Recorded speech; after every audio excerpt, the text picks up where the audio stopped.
Sean todos bienvenidos. Vamos a predicar Gálatas 3, versículo 1. Va a tratar sobre la centralidad del Evangelio en la vida del cristiano, sobre la actualidad del Evangelio, pues el Evangelio está muy presente hoy en día también. No solamente para la humanidad está muy presente, pues todos lo recuerdan. Basta solo ver el calendario antes y después de Cristo, ¿ven? Pero también, especialmente para los cristianos, el Evangelio está muy presente y debe estarlo cada vez más en la concepción de cada uno de ellos, hermanos.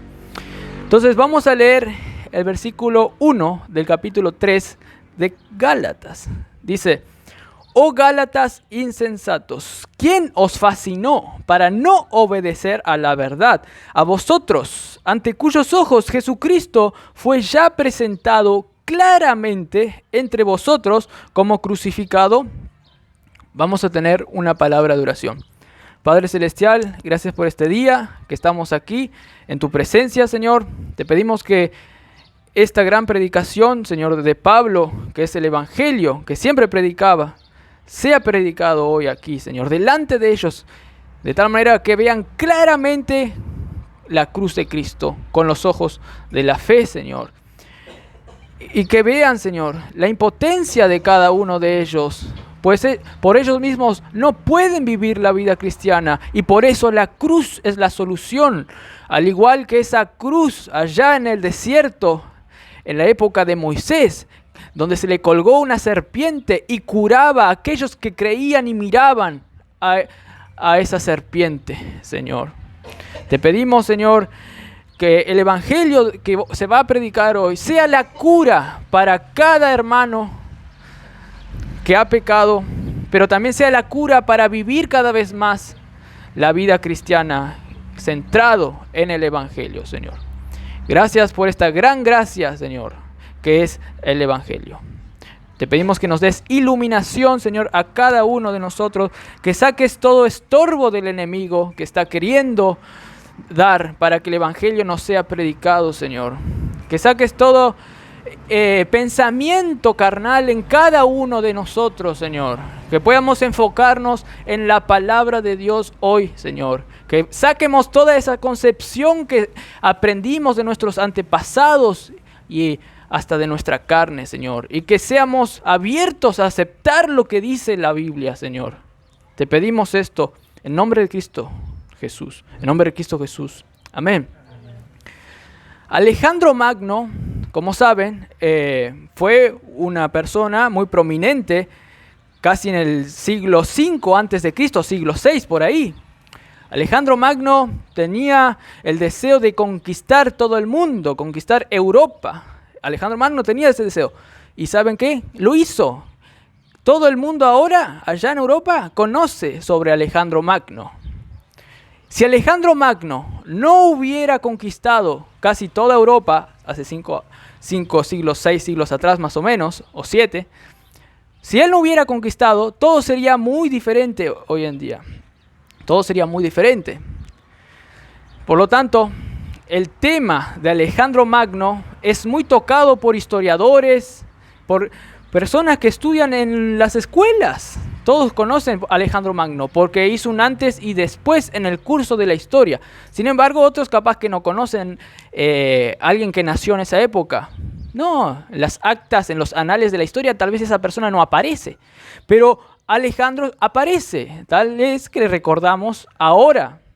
Alejandro Magno revolucionó Europa, hermanos. Dejó su marca en toda parte de Europa. A tal punto que si vos vas hoy a Grecia, no solo a Grecia, si vas a cualquier lugar allá de Europa, hasta cerca de Rusia, ahí, hasta la India, si vas por ahí, si vas por Egipto, vos vas a ver algunos mármoles ahí, que es algo de Grecia. Pues Alejandro Magno vino de Grecia, agarró la costumbre de los griegos y lo expandió a todo el mundo. En su época expandió una lengua. Todos en esa época, por toda Europa, terminaron hablando la lengua de los griegos por causa de Alejandro Magno. De tal manera que ahora mismo es muy presente Alejandro Magno en toda Europa. Vos vas allá y decís, Alejandro Magno estuvo aquí, por así decirlo.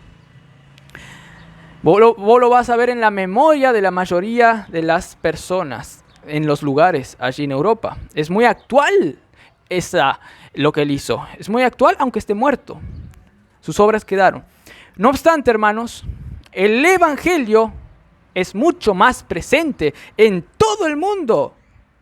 Y no solo digo que es muy presente en los incrédulos que todos conocen, por así decirlo, que vino Cristo y murió en la cruz. Casi todo el mundo conoce, hermanos. Pero es más presente aún en los creyentes. Es muy actual en los creyentes porque ellos vieron a la cruz de Cristo de una manera espiritual que no todo el mundo ve. No, ¿por qué van a ver? Le ignoran a Cristo. Están en otros lugares, no quieren venir a la iglesia, no quieren tomar la Santa Cena, no quieren saber nada de Dios. Y eso les va a jugar la mala pasada, hermanos. Van a ir lejos en la condenación, allá en el infierno, por los siglos de los siglos. Ahí donde el gusano no muere, donde hay crujir de dientes y gritos. No quiero ni imaginarme lo que es ese sufrimiento horrible, horripilante. En Hebreos dice que hay una gran expectativa horrible de juicio. ¿Vieron cómo a veces algunos niños cuando van al dentista y están esperando su turno, tienen una expectativa? Oh no, me va a sacar toda la muela. Oh, van a aparecer ese aparatito. Me va a sacar los dientes. Tienen una expectativa horrible. Mucho más, Hebreos dice, la expectativa del juicio. Está esperando. ¿Por qué? Porque no consideran lo que estuvimos hablando, la gracia de Dios, que Dios vino a salvar del infierno, y lo ignoran, lo pisotean a la sangre de Cristo, y mucho más aquellos que escucharon una vez el Evangelio y estuvieron en una iglesia sana como esta. Hay muchos que no están acá entre nosotros, hay muchos que se fueron a otros lugares. ¿Por qué? Porque pisotean la sangre de Cristo, hermanos. Y esto es muy serio, y hay que predicar la verdad, no importa las consecuencias, siempre hay que predicar la verdad. ¿Y cómo voy a tener esa capacidad de predicar la verdad? Este mensaje te va a decir, teniendo claro lo que es el Evangelio, sabiendo el poder del Evangelio que actuó y transformó mi vida y que me sigue transformando para vivir de acuerdo a lo que Dios quiere que viva. El Evangelio es la clave, hermanos, y muy actual y más de lo que pensamos o imaginamos. El Evangelio está ahí, hay una contemporaneidad y nos debemos percatarnos de ello, hermanos. Es muy importante, pues ahí en la cruz Dios dio vida al creyente. Ahí en la cruz Dios dio vida, pero aún esa cruz tiene un efecto tal que sigue dándonos vida a cada creyente, hermanos. Es muy actual.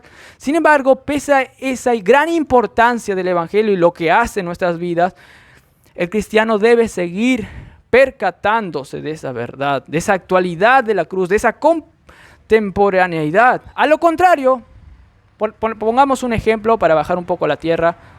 Vos querrás que tu prójimo, por ejemplo, cambie una actitud que tiene. Vos querrás que tu marido cambie. Vos querrás que tu hijo cambie. Vos querrás cosas. Y te vas a impacientar. ¿Por qué no cambia de una vez? O tal vez vos querés que vos cambies. Yo no, soy muy inconstante. Yo quiero ser mejor. ¿Por qué no soy así? Yo quiero amar más a Jesús. ¿Por qué no estoy amando más a Jesús? Yo quiero conocer más a Jesús. ¿Por qué no puedo conocer tanto? ¿Por qué paso más tiempo mirando la tele que mirando la Biblia? ¿Por qué? Está bien, hay que mirar la tele y distraerse un poco si quiere. Pero cuando domina más el tiempo de mirar la tele o mirar otra cosa, o ir a un domingo en vez de ir a la iglesia, a ir a un partido, ¿qué está mal ahí? Bueno, si vos querés cambiar, lo único que te va a hacer cambiar es el Evangelio. Por eso es muy actual el Evangelio. Ah, no, el Evangelio es algo que ya pasó hace 2023 años atrás. No, el Evangelio es muy actual. Es lo que te va a hacer cambiar en tu vida. Y lo que te va a dar el poder de tener paciencia para esperar cómo Dios obra en la otra persona para hacerle más como a Cristo.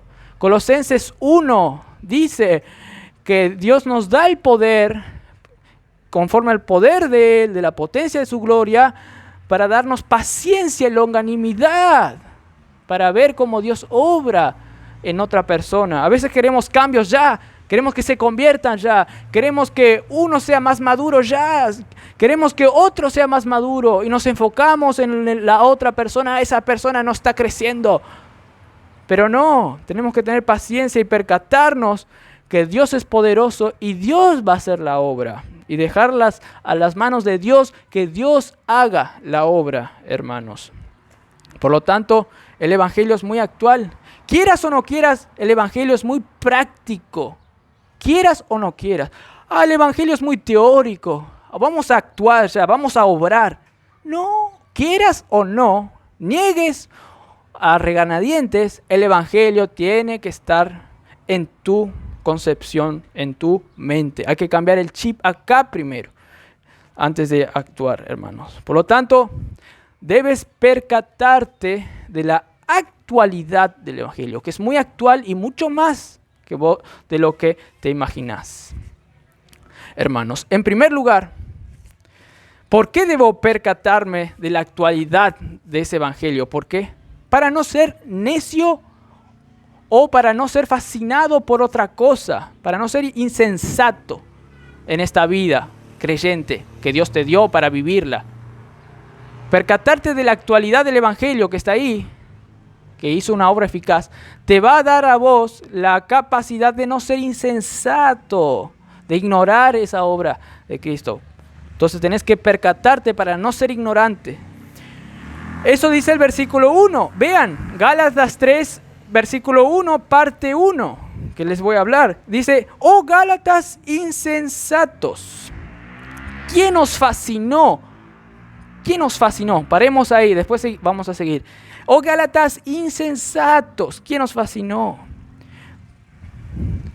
Pablo, ya en la carta, al comienzo, para dar un poco de contexto, ya le estaba diciendo a ellos, estoy maravillado, Gálatas 1:6, de que tan pronto os hayáis alejado del que os llamó por la gracia de Cristo para seguir otro evangelio, para seguir un evangelio diferente, hermanos. Eso es lo que ellos estaban haciendo. Y Pablo se estaba maravillando de que ellos se olvidaron y estaban siguiendo otra cosa, estaban dejando el evangelio a un lado y queriendo vivir la vida cristiana según su propia fuerza, según su propia concepción, mandándole a Dios y no dejando que el evangelio le mande y le mueva a ellos. Ahí ya vemos en el comienzo de la carta lo que Pablo les estaba queriendo ver. Luego al seguir la carta, luego de ese versículo, Pablo también narra su experiencia personal de cómo el evangelio le cambió totalmente. Y dijo que yo no recibí este evangelio de un hombre, ni siquiera yo inventé este evangelio. Fue Dios que me cambió, inclusive yo estaba persiguiendo la iglesia.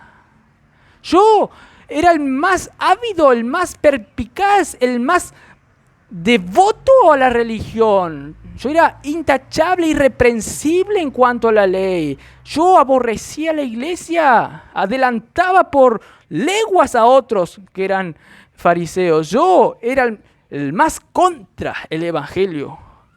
¿Cómo entonces pude cambiar? Y Pablo dice, fue la cruz de Cristo. Fue Dios que me eligió desde antes, fue Dios que murió en la cruz y decidió revelar a su Hijo en mí. Entonces, el evangelio es importante y Pablo relata que el evangelio es importante mostrando su experiencia. Aquí está mi experiencia.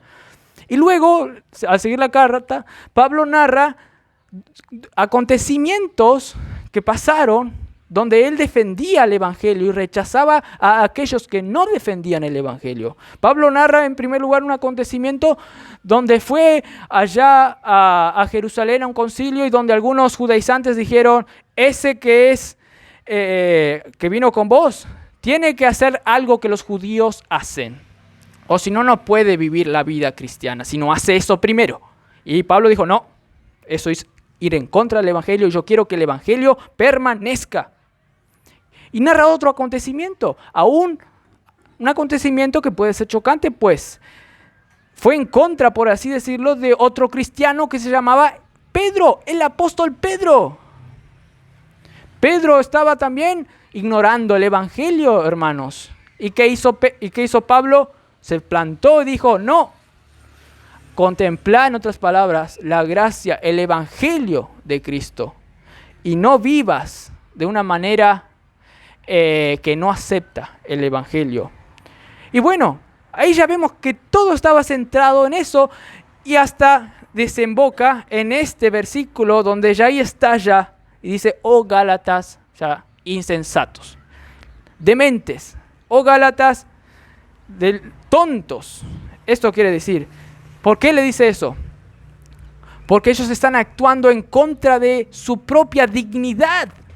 Es como ver a una persona que está actuando en contra de la dignidad propia, en contra de la dignidad humana. Es como, por ejemplo, ver a una persona allí comiendo pasto, arena y una piedrita por ahí.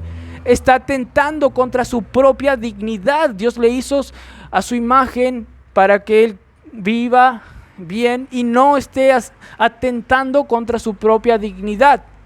Es así. Es ridículo un creyente que está queriendo vivir su vida por sus propias fuerzas, siguiendo sus propios pensamientos, creando un librito aparte que no sea el libro de Dios y queriendo vivir su vida por ese librito, es vivir por sus propias fuerzas. Es ser insensato, hermanos. Y esto no es solamente cierto para estos hermanos que ya estaban exagerando totalmente. Estaban diciendo que hay que vivir por nuestras obras y el evangelio decían que sí es verdad, pero hay que añadir obras. Eso sí que estaban muy terroristas, por así decirlo. Estaban atentando contra su propia dignidad de una manera extraordinaria. Pero pasa con todos los creyentes cuando quieren vivir por sus propias fuerzas, hermanos. Pasa con todos, no hay escapatoria. Pasa conmigo, con vos, con vos, con vos, con vos. Pues todos tenemos el ADN pecaminoso. Tenemos la carne pecaminosa que quiere vivir por sus propias fuerzas, hermanos. Y Pablo quiere que se percaten y por lo tanto yo les digo a ustedes también que deben percatarse de la realidad del evangelio para no ser fascinados por otra cosa. Pues cuando alguien está ignorando el evangelio, la única opción lógica es que está fascinado. ¿Cómo va a ignorar el evangelio? Está siendo embrujado esa persona que está ignorando el evangelio. Es la única opción lógica, irónicamente. Esto dijo Pablo. Y es cierto, tenés que estar muy embrujado para no aceptar el gran regalo del evangelio para vivir tu vida cristiana, hermanos. Y esto, como estoy diciendo y vuelvo a decir, esto es muy práctico y es de gran importancia para todos nosotros. Por ejemplo, cuando tenés que reprender a un hermano. Hay algunos que quieren reprender a un hermano, pero porque fueron dañados a ellos mismos. ¡Ay, tocó mi orgullo! Ahora se le voy a agarrar a ese. Ese me hizo mal. ¡Ah! Y es por su propio orgullo que quiere atacarle después al otro. No, hermano. ¿Cómo no vamos a permitir que nuestra carne haga eso? Que nosotros entonces hagamos eso. ¿Cómo? Considerando el evangelio. De allí Dios nos da las fuerzas para vivir. Porque allí Cristo murió y mató nuestro pecado y nos dio vida. Y de allí esa obra sigue actuando en nosotros para que nosotros hagamos las cosas bien. O por ejemplo, es muy actual cuando otro te quiere reprender. Y a veces, no, este me reprendió, me corrigió. No, yo le voy a corregir porque él me acusa a mí de esto. Pero yo sé todo lo que él hace también. Yo tengo cantidad de cosas para decirle a él. Ahora que él me dijo esto, mañana le voy a encarar. Le voy a dejar bien marcado que también él es pecador. Pero tenemos que dejar ser reprendidos de una buena manera. ¿Y cómo podemos ser humildes y aceptar esa reprensión, hermanos? El evangelio también. El evangelio nos va a ayudar a permitir que esa reprensión nos beneficie y no querer vengarnos. No, si el hermano nos quiere corregir es por nuestro bien. Y ese es un mandamiento, exhortaos los unos a los otros y estimulaos en el amor, como dice Hebreos, hermanos. Y necesitas el Evangelio. Es muy actual el Evangelio, no es una teoría, hermanos. Pero también, como estoy diciendo, pero ahora quiero enfatizar más, pues la segunda parte del versículo que estamos viendo nos va a decir, debemos percatarnos del Evangelio para seguir andando de la misma manera que al principio. ¿Qué quiero decir? Ya les explicaré. Para eso vamos de vuelta al versículo que estoy explicando en Gálatas 3, versículo 1. Leemos de vuelta Gálatas 3, versículo 1, que dice, oh Gálatas insensatos, ¿quién os fascinó para no obedecer a la verdad? A vosotros, ante cuyos ojos Jesucristo fue ya presentado claramente entre vosotros como crucificado. ¿Por qué digo que debemos percatarnos, debemos considerar la obra de Cristo, debemos reparar esa obra, percatarnos de esa obra para seguir andando de la misma manera que cuando comenzamos? ¿Por qué digo eso? Porque, hermanos, aquí Pablo está apelando a la experiencia de ellos, a la experiencia de los hermanos de Galacia. Está apelando a que recuerden que ellos la primera vez cambiaron cuando vieron a esa obra de Cristo en la cruz con los ojos de la fe. Está apelando a la memoria de ellos, que se recuerden, ya sea en cualquier momento que se convirtieron, cuando el mismo Pablo le estaba predicando el Evangelio, o cuando, no sé, leyeron un versículo y se convirtieron. Pablo está apelando a que se recuerden en ese momento que lo que les hizo tener vida en ese momento fue que ellos pudieron ver con los ojos de la fe a Cristo crucificado y lo vieron claramente. Si usted está aquí, hermano, y fue salvo, usted sabe lo que le estoy hablando. Si una persona aquí no sabe eso, parece que le está contando chino, usted no sabe. Tal vez vio la película de Cristo en la cruz cuando se pasaba por aquí, pero le va y le viene, le entra por un oído y le sale por el otro. Pero los que se convirtieron, hermanos, ellos vieron claramente, como dice este versículo. También este momento es un momento para examinarse si alguno de ustedes no vio claramente el Evangelio. Es un momento para que ustedes piensen, yo vi claramente el Evangelio, es algo tan real, es algo tan así como ese está predicando, es algo tan real así. Claro, yo no estoy aquí al santo botón, yo no dejé mi facultad para venir acá y hacer el del payaso. Yo no me pasé estudiando una facultad 4 años para venir acá y contarles un cuentito. Yo entregué mi vida a esto. Yo me consagré para predicar el Evangelio. Asimismo, papá dejó también su vida allá en Corrientes. Y mi mamá también. En primer lugar, se tuvo que casar con papá y dejar toda su futura carrera de maestra que ya se había recibido. No estamos acá contando un cuento de hadas. Estamos contando nuestras experiencias que relatan a la obra de Cristo en la cruz, hermanos. Que nosotros vimos claramente a Cristo, tocó nuestra alma, fuimos cambiados. Yo era un creyente profesante antes. Yo pasaba toda mi vida fingiendo que era creyente, pero mi vida estaba lejos de Dios, mi corazón estaba lejos de Dios. Pasaba mirando cualquier cosa, pasaba en otra cosa, engañando a mis padres. No tenía paz, no podía caminar ni a la esquina y lleno de temor estaba. Pero cuando Dios me salvó, yo hasta tenía tanto ánimo que hasta me declaré una chica. Eso antes no lo hacía, pero lo hice, cambió todo. Hasta una vez me acuerdo, para hacer ilustración, hasta maté a pisotadas a una víbora. Antes ni iba a querer hacer. Dios cambió mi vida, hermanos. Bueno, esa con la chica no funcionó, pero Dios cambió mi vida. Y nosotros vemos, hermanos, la cruz. Por eso cambiamos. Y Pablo está apelando a que vos recuerdes ese momento que vos cambiaste. Pero que recuerdes lo que te hizo cambiar. ¿Y qué fue lo que te hizo cambiar? La cruz de Cristo, hermanos. Eso es lo que te hizo cambiar, hermanos.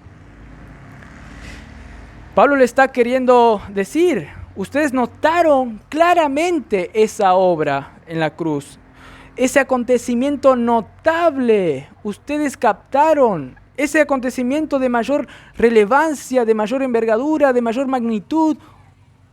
El acontecimiento más grande de la historia del universo, ustedes lograron captar. Y ahora, no solamente ustedes captan la importancia del Evangelio en la historia de la humanidad, su centralidad, sino que captan la importancia del Evangelio en cada historia de ustedes, en tu propia historia. Vos captás lo que hizo el Evangelio. Tal vez uno me puede decir, o otro creyente que está medio desviado y dice, no, yo quiero actuar para ser más santo. Vos me estás contando el ABC del cristianismo, vos me estás contando del momento que fui salvo, pero ahora tengo que seguir a Cristo, ahora tengo que obrar. ¿Por qué tanto vocerío? ¿Por qué tanto alboroto? ¿Por qué tanto tumulto? ¿Por qué tanto bulla haces de la importancia de la obra de Cristo en el presente? Tal vez alguien me diga. Y bueno, como estaba diciendo, eso es lo que hizo cambiar tu vida, hermano, la vida de cada creyente. Eso es lo que te sigue cambiando y es lo que te posibilita vivir ahora espiritualmente. La cruz está ahí, hermanos.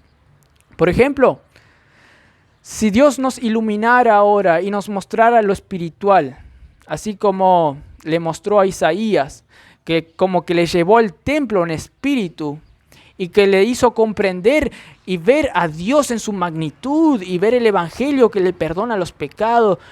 Si vos podrías ahora, en este momento, pónganse en imaginación, en este momento Dios te hace el chip así y de repente ves el mundo espiritual en otro subnivel, digamos, y tenés ese chip, vos vas a ver cómo a la obra de Cristo ahí influyendo frecuencias del Espíritu en cada uno, en cada cabeza de cada cristiano, dándole vida. Porque de allí, de la obra de Cristo en la cruz, sale el poder. Hay poder en la sangre de Cristo. Ahí de la cruz salió todo el poder. Jesús murió y resucitó para darte vida. Y de la cruz es la fuente donde Dios manda ese poder y que se transmite a cada uno. Si vos pudieras ver, hablando de una manera ilustrativa, vos vas a ver esa importancia, hermanos. Y a causa de no ver esta importancia, muchos creyentes, como los de Galacia, más adelante en la carta va a decir que hasta podrían devorarse los unos a los otros y muy probablemente eso estaba pasando. Se estaban peleando, vos no seguís la ley, yo tengo que seguir la ley, no, vos no hiciste algo ahí, vos hiciste esto, y no teniendo fuerzas para cumplir la ley y por lo tanto no teniendo fuerzas para respetar al hermano y por lo tanto no teniendo fuerzas para vivir en comunión. ¿Qué va a pasar? Van a ser como dos animales devorándose.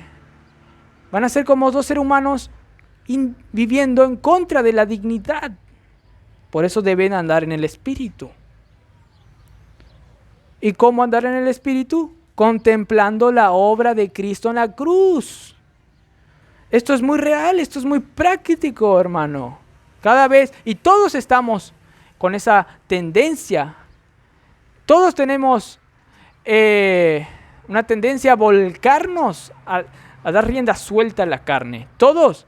Y esto es muy, muy real. Estaba escuchando un predicador que dijo que inclusive en una iglesia presbiteriana, algunos pastores, entre ellos unos presbíteros, en una reunión, agarró una silla así, clac, golpeó, agarró una pata y le quería dar palo al otro pastor.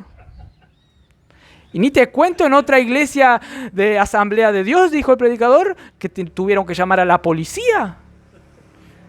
¿Y por qué, hermanos? Porque no aprecian la cruz, que es lo único que les puede dar fuerzas para vivir la vida cristiana, hermanos. Esto es real. Y Pablo les muestra la cruz ahí claramente. Les muestra. Y aquí Pablo como que no precisó usar muchos argumentos, muchos artilugios para dar un razonamiento lógico para que ellos vean su ignorancia. Sí que lo usó en varias, pero este argumento es más simple. Pablo les dice, ¿están ignorando la cruz? Como que les muestra ahí un cuadro, miren la cruz. Están actuando mal. Simple. Así nomás se defendió, hermanos. Aquí hay un verbo en griego que se llama proegrafe, que da a entender eso, que la cruz fue manifestada delante de ellos. Ustedes vieron la cruz, vieron algo local, vieron ahí la cruz, en sentido espiritual. Entonces Pablo dice, ustedes vieron ahí, vieron algo bien táctil, local, ustedes vieron, pero en el espíritu no. ¿Por qué andan así? Como que la cruz es el mayor argumento de Pablo, en simples palabras. ¿Cómo entonces nosotros, hermanos, pudimos ver a ese cuadro? Por la fe. Por la fe y no por las obras. Este era el problema de los hermanos de Galacia. Querían actuar por las obras, pero se olvidaron de la importancia de la fe al ver a Cristo, a la obra de Cristo. Hay muchos cristianos hoy en día que dicen también, hay que obrar, hay que obrar, hay que obrar, pero se olvidan de la fe al ver a Cristo, a la cruz de Cristo. Y eso es lo que Pablo está diciendo. Es muy importante creer que Cristo puede cambiar nuestras vidas. Es muy importante creer que Cristo nos salvó en la cruz. Es muy importante para vivir nuestra vida, hermanos. Y entonces, hermanos, ellos ignoraron, los hermanos de Galacia, eso. Ignoraron la cruz. Ellos al comienzo actuaban bien porque ellos vieron. Y entonces estaban contentos, con gozo, viviendo la vida cristiana por las fuerzas que salía de la cruz. Pero luego empezaron a obrar y ahí se olvidaron de la cruz de Cristo y empezaron a morderse, devorarse los unos a los otros, tener inseguridad, andar en la carne, porque se olvidaron de la cruz. Por lo tanto, hermanos, tenés que percatarte de la obra de Cristo en la cruz para seguir andando del mismo modo que anduviste la primera vez que viste la cruz. Vos la primera vez, ¿qué hiciste para vivir tu vida cristiana? Vos tuviste que tener fe en la obra de Cristo y creer que Él es el que puede ayudarte. En ese momento yo no creo que vos estabas diciendo, Dios, yo quiero obrar para que tú me salves. No, en ese momento vos tuviste que depositar toda tu confianza en la obra de Cristo en la cruz. Toda tu confianza tuviste que depositar en la obra de Cristo en la cruz. Y Pablo se está diciendo, vos te olvidaste de ese momento. Qué insensato. ¿Quién les fascinó?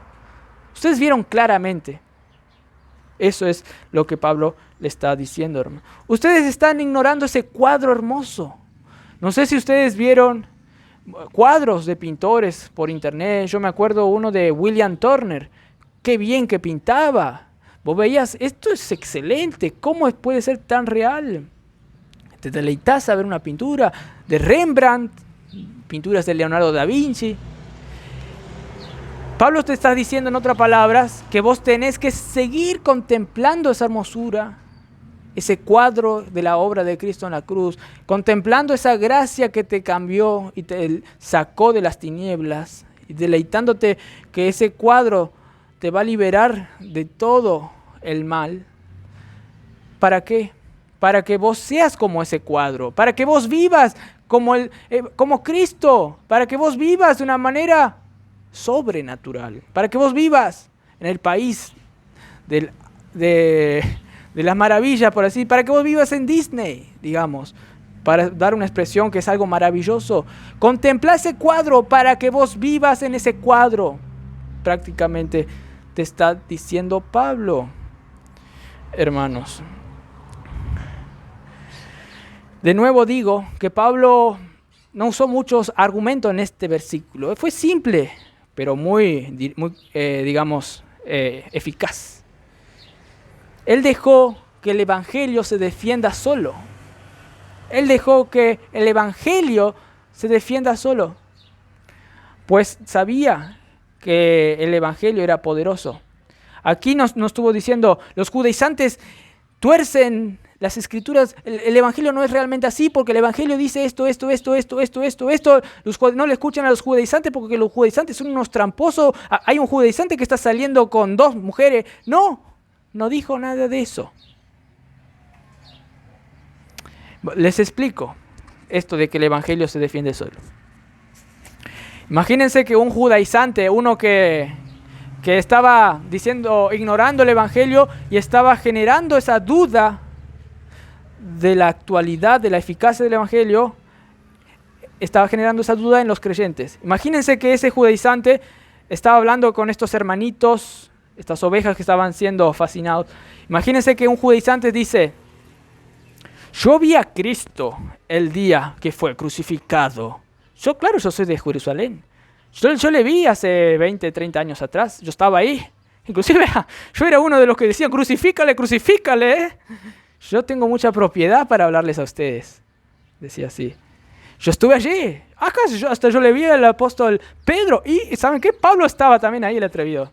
Pablo estaba también ahí, ese que le está confundiendo ahora a usted. Yo le vi al apóstol de Jerusalén, a Pedro. Allí le vi a Juan, a la madre de Jesús. Yo sé cómo vivir la vida cristiana. Yo también me salvé después.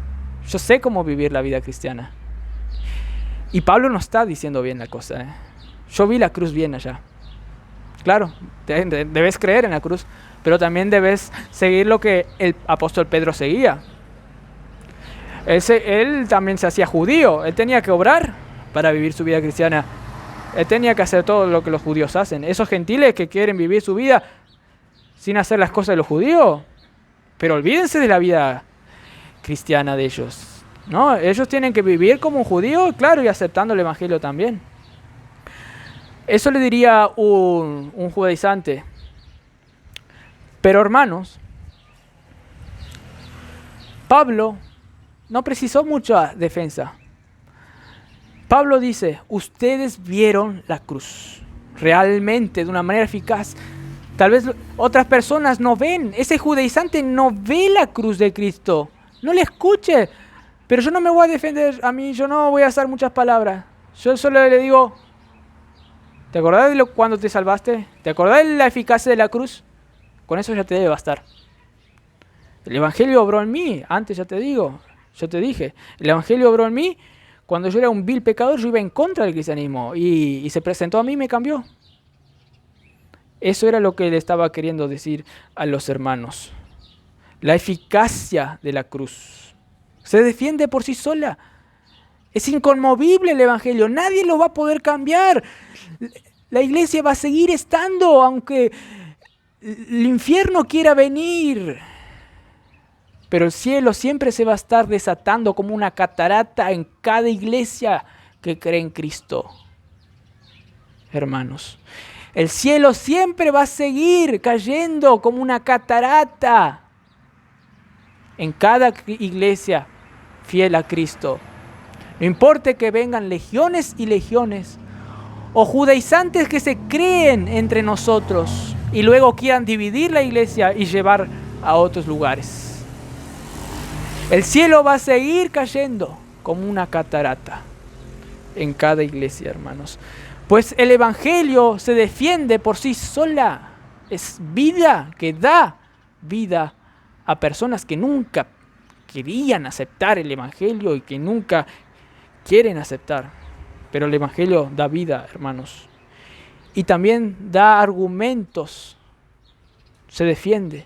Argumentos que tocan el espíritu de la persona y da argumentos que le hace grabar como un sello láser. Graba la copa del mundo, así, por ejemplo, Argentina ganó la copa, vamos a poner Argentina ganó la copa 2022. El Evangelio hace ese sello láser en cada cristiano y lo vuelve a recordar. Y Pablo apelaba a esa obra del Evangelio que obre en cada uno de esos cristianos que estaban ignorando. De tal manera que los cristianos iban a decir, sí, no puedo ignorar eso. Más adelante en el versículo 2 vamos a ver que Pablo les deja con la espada y la pared, entre la espada y la pared, donde la única respuesta que ellos tienen que decir es, sí, es cierto lo que estás diciendo. El Evangelio hace eso, hermanos. Y como dije, todos nosotros somos volcados, todos los creyentes somos volcados a ignorar la suficiencia del Evangelio. ¿Por qué? Porque nosotros queremos que nosotros seamos los independientes y que el Evangelio no tenga dominio sobre nosotros. Nosotros queremos ser los que mandan, pues nuestra carne, el ADN nuestro es un ADN orgulloso. No todo, sino los restos, hay restos de la carne en esta tierra, en este presente. Pues en posición nosotros somos 100% perfectos. Pero aquí, el que dice que no peca, miente. Una cosa es practicar el pecado y otra cosa es pecar a veces. El cristiano que vive practicando el pecado, sí que no es creyente. El que ni ahí le da las cosas espirituales y peca, tal vez algo de la conciencia, porque tiene una conciencia, le dice estoy mal. Pero luego vaya a hacer lo mismo. Pero el que a veces peca y no vive practicando el pecado, pero que peca a veces, ese es cristiano. Y hermanos, el que dice que a veces no peca, ese miente. Porque cada creyente también tiene ese ADN que les va a hacer pecar y va a querer desechar la obra de Cristo. Va a querer decir, Espíritu que me muestra a Cristo, Espíritu vos que me mostraste a Cristo, ahora no quiero, ahora déjate a un lado, ahora quiero mirar a esa mujer. No. El Espíritu es celoso y te contrista y te dice, vas a fornicar con otra persona. Si yo soy y estoy con vos, ¿cómo vas a ignorar al Espíritu que es santo por definición? Pero el cristiano a veces es muy orgulloso y peca. Todos a veces pecamos. Estaba mirando una entrevista a un asesino serial. Había uno que le estaba entrevistando a uno que iba a morir al siguiente día. Y este asesino, Ted Bundy, estaba ahí, le llamó a este psicólogo y quería este asesino concientizar a las personas del peligro, que hay muchos ahí que son como él, porque muchos empezaron mirando pornografía. Muchos empezaron mirando pornografía y luego empeoraron y después fueron asesinos. Él decía, yo entrevisté, por así decirlo, con todos estos asesinos acá en la cárcel y todos ellos me dicen lo mismo. La pornografía estuvo ahí al comienzo. Eso es lo que me dicen. La pornografía estuvo ahí al comienzo. Eso decía él. ¿Pero por qué decía esto? Porque él quería llamarse la atención a sí mismo. Él no quería reconocer que él, por sus propios deseos, por su propia voluntad, asesinó a más de 30 mujeres, inclusive una niña. Asesinó y hizo cantidad de cosas feas que no quiero mencionar. Ese estaba queriendo desviar la atención para despedirse bien del mundo. Yo hice algo bueno al final. Pero cuando el entrevistador le preguntó, ¿vos te arrepentiste de haber hecho esto con la niña? Él le miró así, no quiero responder eso ahora. Y luego dio una vueltita y dijo, no, tiene que tener cuidado, no miren la pornografía, no sé qué. Sí, porque hizo mucho mal a las personas, a la gente, y ahí reconoció que él hizo mucho mal a muchas mujeres. Sin embargo, él antes nunca había reconocido eso. Inclusive él se defendió en la corte como su propio abogado, diciendo que yo nunca hice eso. y se creía brillante. Él era muy orgulloso, se creía brillante, se lucía de tal manera que confundía a todas las mujeres y todas las mujeres decían, ese no es un asesino. Era muy orgulloso. Sin embargo, después al final que iba a morir, ahí reconoció, sí, hizo mucho mal a las personas. Pero el siguiente día, dicen que cuando iba a morir, él se negó que le estaban juzgando justamente. Él se negó. Él era muy orgulloso. Así también, hermanos, cada uno de nosotros es muy orgulloso por naturaleza. Es como este asesino. Tenemos el ADN. ¿Cómo vamos a solucionar eso? ¿Cómo no vamos a dar rienda suelta a la carne? ¿Cómo? ¿Cómo vamos a mortificar esa carne que es nuestro deber, como dice Romanos 8:13? ¿Cómo? La cruz. Mirando la eficacia de la cruz. Pues sin la cruz no somos nada, hermanos. Debemos mirar la obra de Cristo en la cruz. O si no, para terminar nomás le digo, una consecuencia mala es devorarse los unos a los otros. Vamos a tener una palabra de oración. Padre Celestial, gracias por este día, Señor, que estamos aquí. Gracias porque estuvimos escuchando este mensaje de vital importancia, que es muy actual, muy contemporáneo en nuestras vidas y más actual de lo que pensamos o imaginamos, Señor. Te pedimos que tú, Señor, concientices a cada cristiano aquí para no querer vivir en la carne, sino vivir mirando a la cruz de Cristo, mirando con los ojos de la fe a esa cruz, que desde allí siempre sale poder, como en el mismo día que se convirtió ese cristiano y cambió, y tuvo una nueva vida que lo experimentó y lo gritó a gritos de festejo, de alegría, que ahora tiene la vida de Cristo. Señor, te pedimos que tú obres en cada persona, Señor, aquí. Y que también obres para salvación.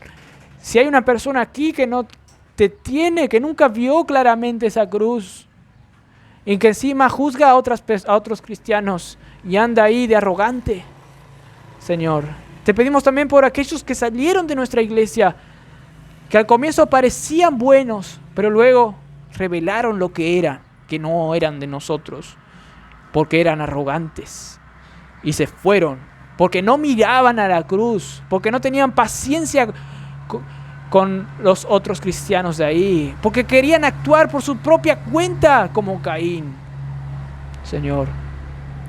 Y no se fueron muchos de ellos bien, no tuvieron amor hacia nosotros, ni nos hablaron, se fueron de una diciendo mentiras y ahora siguen diciendo mentiras a otros cristianos, añadiendo desgracia, Señor, a sus propias vidas, yendo de mal en peor, como dice 1 Timoteo. Pero gracias, Señor, porque tú nos das vida y nos das una vida que ellos ni se imaginan y que ni nosotros podemos imaginarnos a su completud, porque es la vida del Dios del universo viviendo en nosotros, que nadie puede comprender en su totalidad. Pero sí lo podemos conocer verdaderamente con los ojos de la fe, Señor.